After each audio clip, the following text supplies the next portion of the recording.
வடக்கு கிழக்கிற்கு சுய நிர்ணய உரிமையை வழங்க மாட்டோம். ரணிலுக்கு ஆதரவாக இந்திய மக்கள் விமர்சிக்கும் மனோர. இலங்கையில் 25 பெண்கள் அதிரடி கைது. வைத்திய பரிசோதனையில் வெளிவந்த அதிர்ச்சி தகவல்.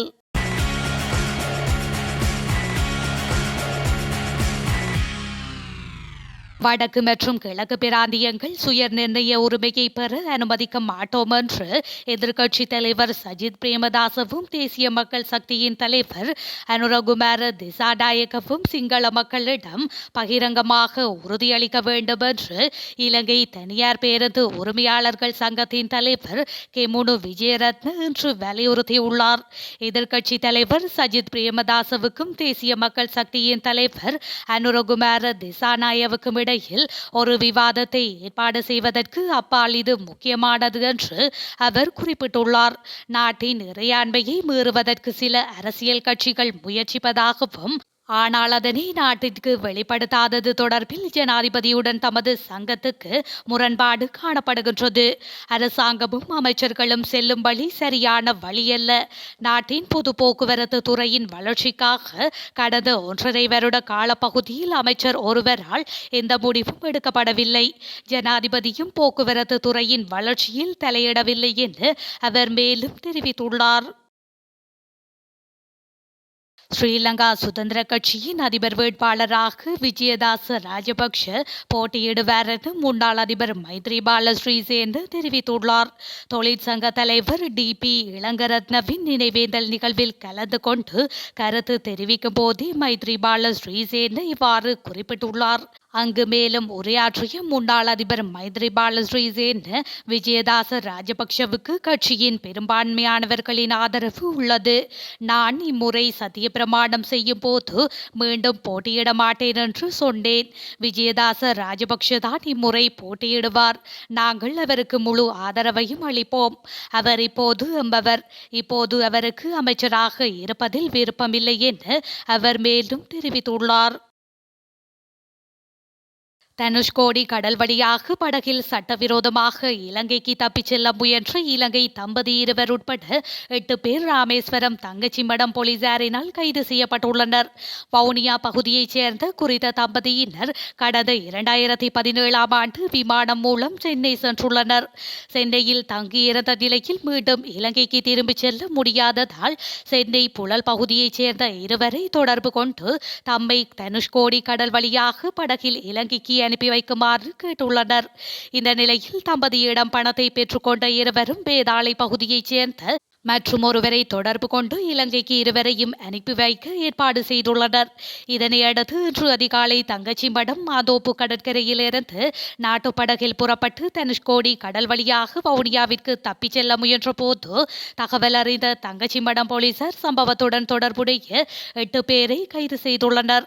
மேலும் விசாரணைகளுக்கு பின்னர் கைது செய்யப்பட்ட 8 பேரையும் நீதிமன்றத்தில் முன்னிலைப்படுத்த உள்ளதாக தங்கச்சிமடம் போலீசார் தெரிவித்துள்ளனர்.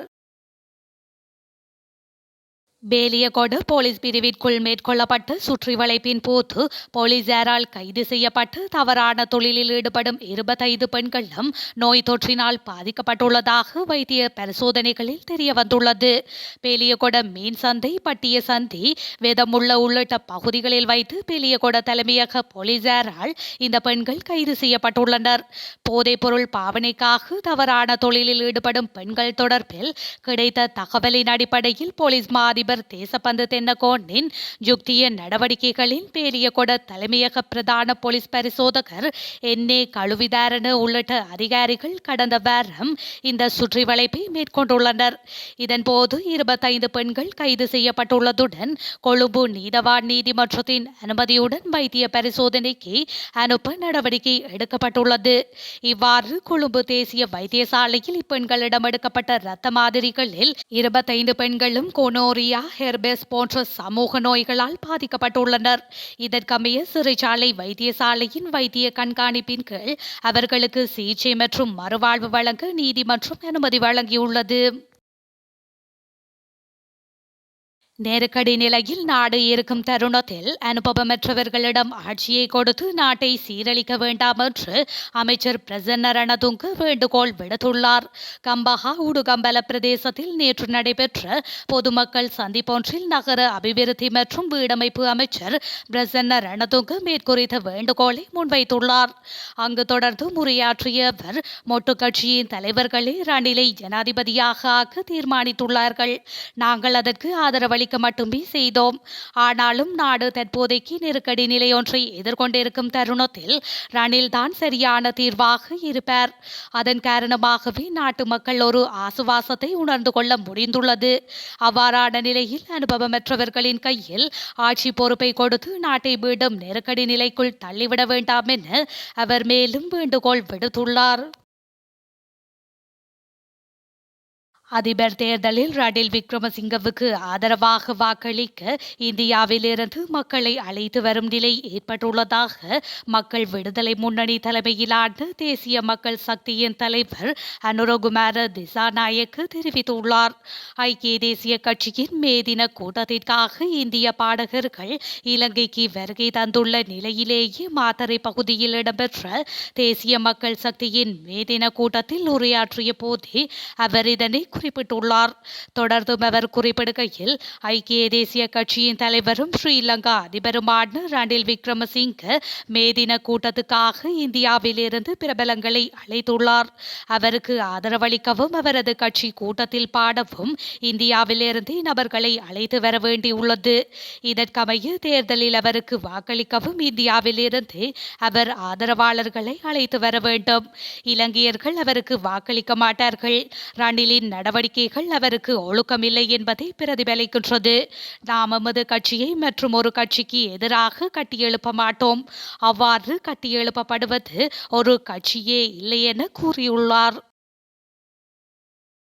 இந்தியா மற்றும் சீனா என்ற இரண்டு ஆசிய சக்திகளுக்கு இடையில் மத்தியஸ்தம் வகிக்க ஐக்கிய மக்கள் சக்தியின் தலைவர் சஜித் பிரேமதாச முன்வந்ததாக ஊடகம் ஒன்று தகவல் வெளியிட்டுள்ளது. அண்மையில் இலங்கைக்கு விஜயம் செய்த சீனாவின் தூதுக்குழுவினருக்கும் அவரது கட்சிக்கும் இடையிலான கலந்துரையாடலின் போது பிரேமதாச இவ்வாறான ஒரு வாய்ப்பை வழங்கியதாக தெரிவிக்கப்பட்டுள்ளது. எவ்வாறாயினும் தனது வெளிநாட்டு உறவுகளில் எந்த ஒரு நாட்டிற்கும் சிறப்பு அந்தஸ்தை இணைப்பதற்கு வாய்ப்பில்லை என்று சீன குழுவினர் கூறியுள்ளதாக தெரிவிக்கப்படுகின்றது. முன்னதாக இலங்கை தலைவர்களில் அப்போதைய பிரதமர் ஸ்ரீமாவோ பண்டாரநாயக்க 1962ஆம் ஆண்டு இந்திய சீன போரின் போது இவ்வாறானதொரு பாத்திரத்தை வகித்ததாக தெரிவிக்கப்படுகின்றது. இந்தியாவிற்கும் சீனாவிற்கும் இடையில் மத்தியஸ்தம் செய்வதற்காக 1962 டிசம்பரில் கொழும்பில் அணிசேரா நாடுகளின் மாநாட்டிற்கு அவர் முன்முயற்சி எடுத்தார் என்பதும் குறிப்பிடத்தக்கது.